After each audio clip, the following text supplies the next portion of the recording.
নমস্কার বন্ধুরা, আজকের রেসিপি হচ্ছে ঝাল সুজি। এটা তোমরা ব্রেকফাস্টে বা টিফিনে অবশ্যই খুব তাড়াতাড়ি ঝটপট বানিয়ে ফেলতে পারো। ঝাল সুজি বানানোর জন্য প্রথমেই আমি বাদামটাকে ভেজে তুলে নিয়েছি, আর এরপর ওই তেলেই দিয়ে দিয়েছি সামান্য সর্ষে ফোড়ন আর কিছু কারি পাতা। তো এগুলো দেওয়ার পর আমি কিছু কুচনো আলু এর মধ্যে অ্যাড করেছি, আর এখানে আমি পেঁয়াজটা স্কিপ করেছি, তোমরা চাইলে পেঁয়াজটা অবশ্যই দিতে পারো।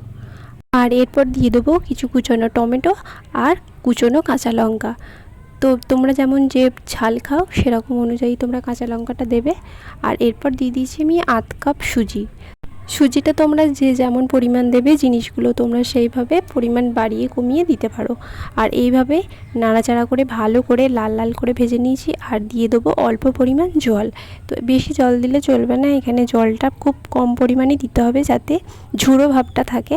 তো এরকম অল্পভাবে নাড়তে নাড়তে একদম শুকনো অবস্থায় যখন চলে আসবে তখন এর মধ্যে একদম অল্প করে অ্যাড করব আমি সামান্য চিনি। তো চিনি দেওয়ার পরে এটা একদম শুকনো শুকনো হয়ে যাবে। তো রেডি হয়ে গেল আমাদের ঝাল সুজি। তো তোমরা এইভাবে বানিয়ে বাচ্চাদের টিফিনে দিতে পারো। এটা যেমন হেলদি আর তেমনি পেটও ভরা থাকে অনেকক্ষণ। তো চলো, রেসিপিটা অবশ্যই তোমরা বাড়িতে ট্রাই করো। ভিডিওটা ভালো লাগলে অবশ্যই লাইক কমেন্ট শেয়ার করে দিও।